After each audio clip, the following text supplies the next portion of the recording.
Into the ropes and off. A flying tackle by and a drop kick. 10 pounds of pure gold. Got to hold it just a minute. You want a little bit more? I'm the real heavyweight champion. Gotta be the best that means more to me than anything I've ever done in wrestling. They call this the 10 pounds of gold, the championship. As we sit in a start pocket. That canvas pretty hard, and look at Buddy going to work now. Oh!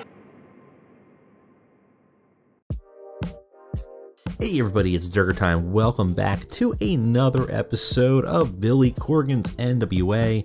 We are here now a little bit into August of 2020, and we are trying to work on something here. I am going to do a talent trade. I think this will work. I want somebody from AEW. I want Lance Archer. I have a plan. This was not the initial plan, but this was kind of an idea from the Discord that I really liked. So I think I'm gonna roll with it. I think since I'm not using Brody, I had tested this out, and they will take Brody Lee for a proposed deal. I don't know for how long. Let's see. Ooh, they'll go the whole way. So we don't have much of a plan for Brody right now, so we can toss him over to AEW. I wonder who else I could get with him. Not MJF. Well, let's start with one appearance. I'm just kind of, or let's say 2 appearances. I'm just kind of curious.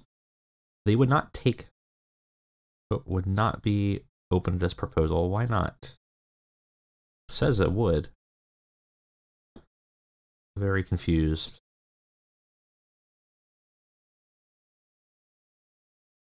we get Tony Khan. Looks like most everybody, except for a few. Ray Phoenix, we can't. Pentagon, we can't because they're already there. Pac, we can't. Nyla, we could. Nick Jackson, MJF, they wouldn't. Matt Hardy, they wouldn't. Marco Stunt, Luther, Luchasaurus. No Kenny. No John Moxley. No Janela? Okay, listen. I know I have a low opinion of Joey Janela, historically. I will admit that. But you're telling me that you would take Joey Janela over Brody Lee for 10 shows. Okay. Sure. So actually, it gives us pretty much almost everybody. They have what? When did they get McGregor? What the? Okay. Good for them, I guess. That's weird. No Jericho. Which is funny because we could get Jericho in 2016, but we couldn't get him here. No Adam Page, which is fine. We will grab Lance Archer because we got a plan. We got an idea for him, and I'll throw Brody over there because we don't have a plan. This will also more than 6 dates at a time. That's fine. Six will be fine for now. This will keep Brody from being upset for not being on the show, and give us a little opportunity to do something a little bit different. So that's kind of the goal here. Speaking of the goal, I need to look at our buddy Tim Storm, who's retiring. When are 20 days? Okay, so we got plenty of time to have him get jobbed out to somebody. And, yeah. Unless I make him unretire and talk to him. I don't know if that'll work.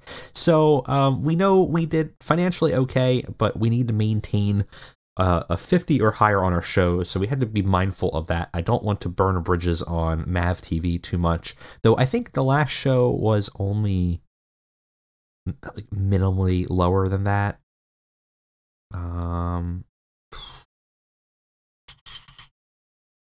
49. It's not the end of the world. So we were close there, and we made some mistakes on that show, and we didn't show our A game. So I'm not too concerned about losing that. Though we had a huge ratings jump. Does that show it on here? Might not. Our coverage is still very small. Still no coverage in some areas. There's just nothing that we could do about it. But I think it's fine. I don't think we really need to worry that much right now. could hurt us in the long run if we ever get to national, but that's a huge leap and a hurdle that I'm not really worried about right now. I don't see how many. Maybe I might be able to go back into maybe our diary. Maybe not. No, this is our people diary. Wanted to see how many viewers we had from last week. I don't quite remember. I remember we kind of did all right. We did definitely a lot more. Oh, here we are. 476 fans for the show. It doesn't say what our actual television rating was. But I remember I felt like it was a lot higher than we normally did. Oh, here we go. Okay, so a 0.15 rating. What were we pulling on YouTube? Can I see past shows?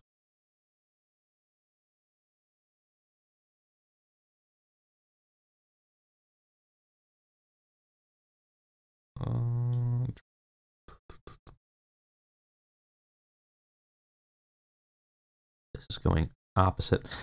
I thought Diary had it. All shows, all wrestling events. Huh. I'm trying to remember where you can find. Might be this. Okay. 2020 shows. New workers, facilities, results for NWA. Perfect. Okay, so we'll check our last one to kind of see what it was. So yeah, 0.04 rating. So 33,000 on there. With a 0.01 on Free Sports, 0.01 on this, Pivot Shares, barely anything, and USA 0.04 with 31,000 subscribers. So, yeah, I'm going to say that was a step up, pretty sizably. We didn't, our 0.19, actually, let's see, Free Sports was still on there. It was a 0.13 for MAV 15, or MAV TV, which was 97. And then TLN gave us another 15,000. So actually that wasn't too bad of a get overall. So definitely a good get for us. The show apparently was considered excellent to the fans. We just need to be a little bit higher for our ratings, which I think we can get. I don't see a reason why we can't get above 50 or higher for our show, but we will see. Let's go ahead and let's get on over to the next one.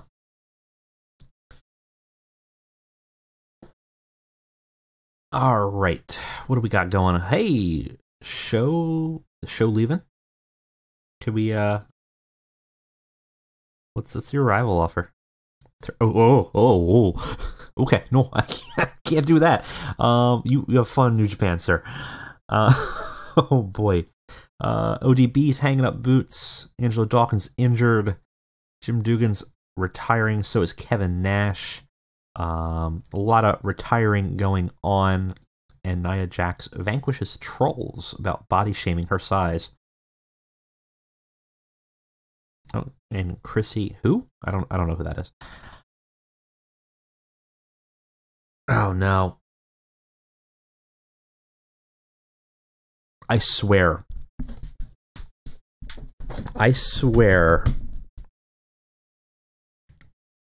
if Impact gives away Tim Storm's belt before I have a chance to do something with it, I'm going to be so mad. He signed with a one-night deal with CWFW at FFH, or Championship Wrestling for Hollywood, to have a show, and that was on Saturday, and now he's an Impact tonight, so we can't do anything with him tonight, though he's still going out there being the Alliance champion. So actually that brings me to something I want to talk to you guys about. I have a plan, and I'm not sure if I want to execute it. It's a little behind the scenes kind of situation, but you know, I've talked about, especially on my Discord, if you're on there, I'm not a big fan of a lot of belts and I don't mind gimmick belts. The Shoney's belt, we're kind of doing that. And obviously, the Founders Championship is not a belt; it's actually like it's almost like a tournament, like Money in the Bank kind of thing. Otherwise, I just like kind of having divisions, right? The Alliance belt is an interesting one, an interesting outlier here, and I wonder. I don't necessarily want to have a bunch of new ones, but I was thinking about the idea of having a moment where we merge the belts and we make the world's heavyweight, the actual 10 pounds of gold, our Alliance title, and make it something that could be challenged from any company in our Alliance. Because right now we have the Alliance title, which is our heavyweight title. So I would probably make a television title to be like NWA television title would be our world title, because you still need one in some capacity. But I might have an event where I merge both of them and make our Alliance title the world's heavyweight championship. The actual 10 pounds of gold will be the Alliance title that will be challenged for in the Alliance across the world. I'm not sure if I want to do it yet. I'm still kind of thinking about it. So I kind of want your thoughts in the comments. What do you think about that idea? There's pros and cons to it. Obviously, it would be kind of cool because it would feel like the importance of what the Alliance, what it used to be, which was the belt that traveled around until basically Jim Crockett Promotions kind of bought it, right? It would travel all around the world. Every company that was in the Alliance would have their own world title, but the NWA would have the 10 pounds of gold as the crown jewel title, right? There's pros and cons. It would be cool. It would be interesting, and it would allow some interesting people to potentially take the title. The cons is that we lose control over it. So we don't always have the NWA champion at our doorsteps, and we don't have as much booking control as we would want. So that's kind of a downside. Let me know. I'm not going to jump on it right now. It's just something I'm thinking about, like way down the line. Mention it in the comments, talk to me about it, and let's have a conversation about the pros and cons of it. Because I'm not necessarily entirely sold on the idea yet, but I kind of want to get feedback from you guys about maybe what direction we go with it. Anyways, let's get to the show tonight.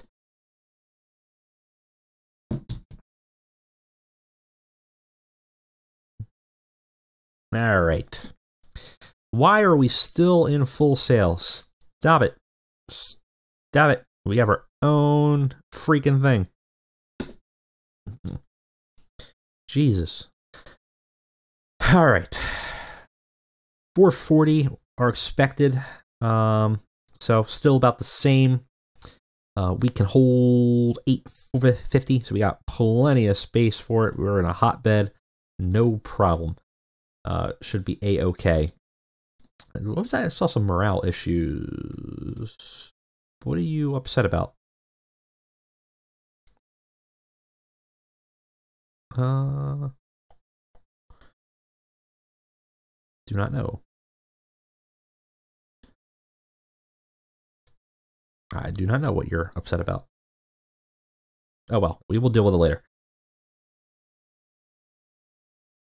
So I believe, if we look at it, absent workers are going to be, Natty Neidhart hasn't had her contract yet. Scott Steiner is off, and Ace Austin's working Impact tonight.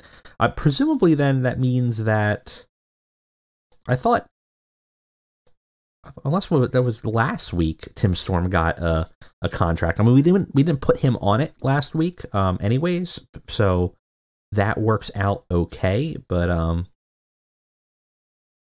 I thought, it's interesting. I don't know. I was almost worried that the title was changing hands. Let's look at Can we look at their show real quick? I don't know if we can do it in here right now anymore. I'm gonna take a look and see what Tim Storm, who fought Tim Storm over in on Impact. What happened there? I don't know. We do have a backstage incident, a couple actually. We got Allison Kay lifting the mood, and more protege work from Ricky Morton, making Joshua Woods a competitor.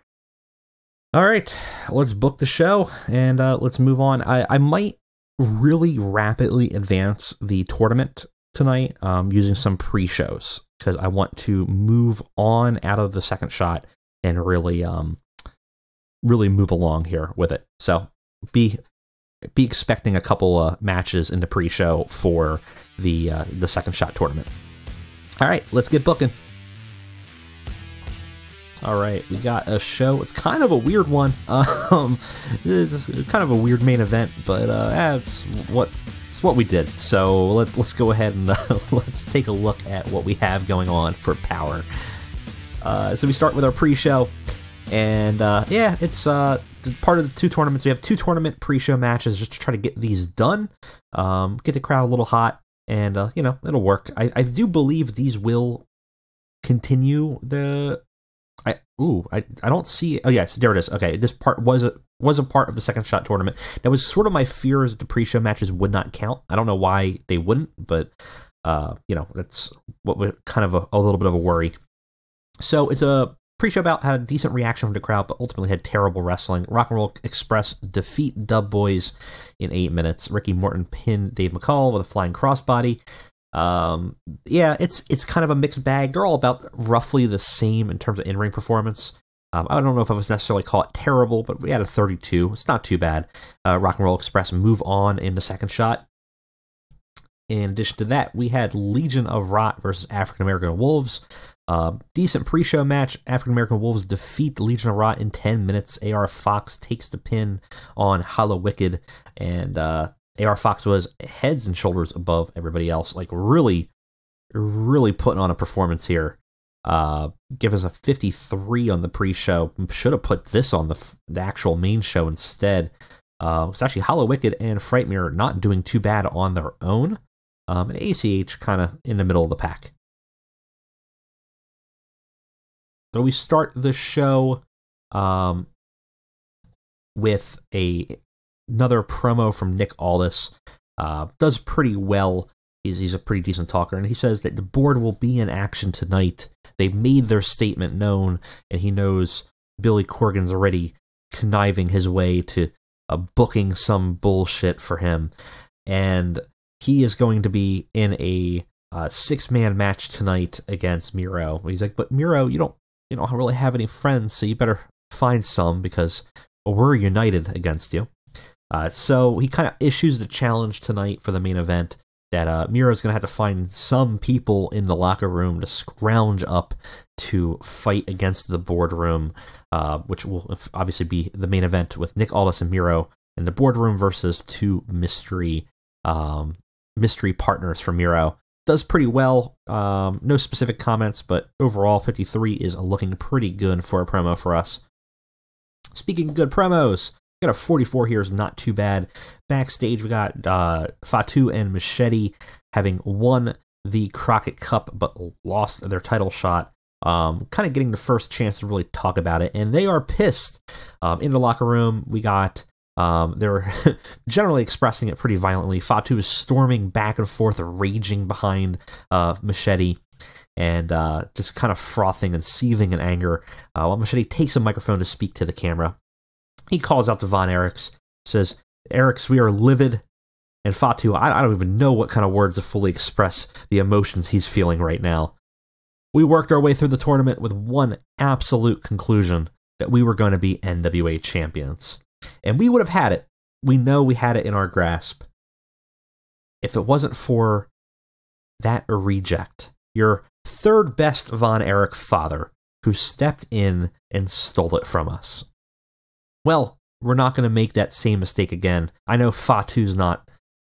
We're going to run through the roster until we get to you. And this time, it will be finished. Watch what happens tonight, because that's what's going to happen to your hobbled old man. So they have a match tonight with a special stipulation. In fact, a stipulation that they've been asking for all their tag matches now. This gets a 44, not too shabby. Meanwhile, we have a video of Danhausen walking through a condemned Shoney's, presumably Scott Steiner's, and saying that he can't be a champion of Rubble, just shaking his head. We know he taped over the Shoney's logo with duct tape a couple weeks ago. It seems like he's confirming that the Shoney's Championship will be no more. We do not know what he's going to make of it, but he is very displeased by the location that he's a champion of now. Gets a 51. He did great in the segment. This actually isn't too bad.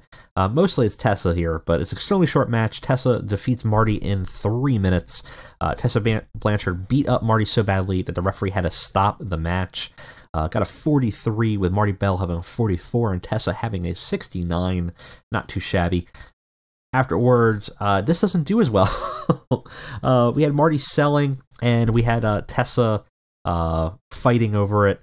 As medical escorts Marty, Tessa continues the attack, ultimately busting her open further and smearing the blood on her face, smiling. She actually smears it on one side of her face, kind of mimicking the Thunder Rosa makeup of the skull. So kind of calling out that she's going to do this to Thunder Rosa after the attack that she had on her last week. And kind of starting to see a bit of a more demented, twisted side from Tessa. Wish this was a higher rating, but oh well. Speaking of Contra Unit, here they are in a match against Ricky Ruffin and Royce Isaacs in a tables tag team match. It's decent wrestling, did not have much heat. Contra Unit handily defeat the miscreant tag team in a tables match in 8 minutes. Why is this an elimination? That's not how it's supposed to work. I don't know why it's an elimination, but apparently Joey Machete was eliminated, and then Royce Isaacs, and then Ricky Ruffin. I don't. How is it? I don't understand. I do not understand how a tables match has been set in this as an elimination match. I'm gonna have to one day just go through all of these matches and just make my own because it's freaking ridiculous. But ultimately, the Contra Unit throw the team into a table, kind of giving a call-out shot, saying that they're going to do that to Old Man Von Erich and ensure that they're not going to have the opportunity to cheat on their next opportunity to get the title. Gets a 44. It's not too shabby. Overall, Fatu, obviously, heads and shoulders above everybody else. Everyone else kind of around 34. Like not even around, exactly 34 on all three of them. Really, the Contra Unit is the Fatu show, so that kind of makes sense. Overall, it's a 44. It's not bad. We was hoping for a little bit higher there. Yeah, this I did not expect much higher, but Tim Storm does his open challenge, and Austin Gunn comes out, Gun Club himself. Tim Storm defeats him, though, in 8 minutes by pinfall. Makes defense number 3 of the Alliance title, and kind of still giving people a opportunity to have a shot here. Unfortunately, the opportunity was at a cost for Austin Gunn, who received a broken pelvis, pretty badly. Yeah, that's rough. Sustained a broken pelvis in this match. That is some bad news. I don't know if that was a botch on Tim Storm's part or what, but that's a rough injury. Austin Gunn's probably going to be out for a while, to the cheers of some people that watch this. I mean, we only brought him in for a jobber anyways, but I didn't want him to get injured in the match. But wow, that's rough. And we have another tournament match for the second shot. Good Brothers versus Cross Brothers. Brothers versus Brothers. And the Good Brothers defeat the Other Brothers in 4 minutes. Luke Gallows pins Aiden Cross with a Magic Killer. And move on in the tournament. This is meh. 34 is really hurting from the Cross family, kind of hurting us here, unfortunately, because Gallows and Anderson are at a steady 55, 56. But they move on. Hopefully we'll be having a better match against another opponent soon. And in our main event, we got the Boardroom United in a match. Miro comes out, and joining him is actually his opponent, Pillman Jr., who is willing to take a shot at Nick Aldis, as always, so in an uneasy alliance, and joining the group is Matt Cross, giving Matt Cross a main event scene here. We haven't done much with him, but it'd be nice to give him a little bit of a spotlight, even though his in-ring performance here is very underwhelming, and I don't think necessarily reflective of his actual skill. Miro, Pillman, and Matt Cross do defeat the Boardroom in 11 minutes. Pillman being the one that ultimately pins Rowe with a tornado DDT. Miro heads and shoulders above everybody else, with Pillman rounding up, Nick Aldis rounding up at 52, and Pillman at a 40, Hansen at a 40, Rowe at a 38, and Cross at a measly 28. Miro shown in the match, and Pillman did take a stunt bump in the match, showing off a little bit of his dangerous side, ultimately giving Miro a win, and the board kind of getting shown up a little bit, showing that ultimately, Pillman's bulldog, his pit bull, is not to be trifled with. And a Boardroom, if they're going to have to undermine Billy Corgan in some capacity, it doesn't seem like they're going to be able to do it with even numbers. Ultimately, Pillman and Miro end up kind of going to confrontation after vanquishing the board. They square off a little bit. Pillman obviously hot under the collar, even though Miro was ultimately initially kind of receptive to him. Pillman smirking, pulling him in closer after a handshake, and slapping the title, kind of calling it out that, like, I helped you, but ultimately it's just to ensure that I get this shot. Pillman's getting edgier, a little bit angrier, and he's not going to let the opportunity slip by again. And it's sort of kind of calling it out here to Miro to kind of watch his back. We advance to 10 pounds of gold storyline, ends the show with a 53 segment. I think that we're going to hit a 50 this time, even, hopefully. So our not everyone is upset with us. We will find out here in a second. 51.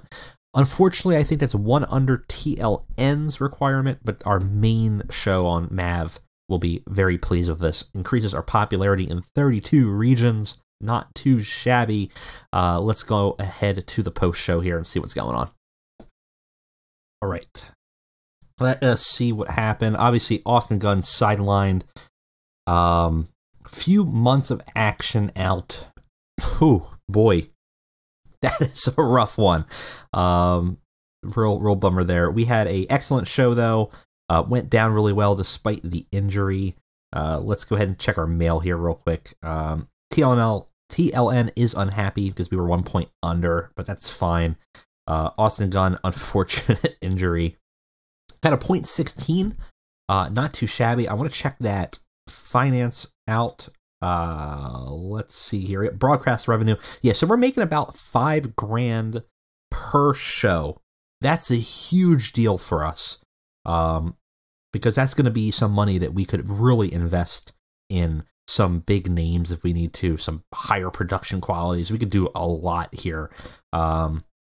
We were, in contrast, making about $6,000 a month, and what we're making now just from this broadcaster jump is basically the same amount per show. So we've basically quadrupled our income just from that jump up. Very good for us. That's exciting. Very, very exciting. Unfortunately, came at a cost for Austin Gunn here. 2 months out. Not a huge deal for us. Not a person that we had anything other than just being a jobber for us, being enhancement talent. But unfortunate. Didn't look like it was something that happened due to a botch. It just looks like something that maybe somehow he fell because he would have had some kind of anger, some kind of issue with Tim Storm. But still unfortunate regardless. Anyways, guys, that'll be it for me. Again, just about that Alliance title, want to hear what your thoughts are about potentially merging those two titles together. I think it's an interesting prospect, but it's also one that, comes at a cost, and I don't know if that cost is worth it or not, or if it might just be kind of cool to do. Let me know, and I will see you guys next time. Thanks for joining me.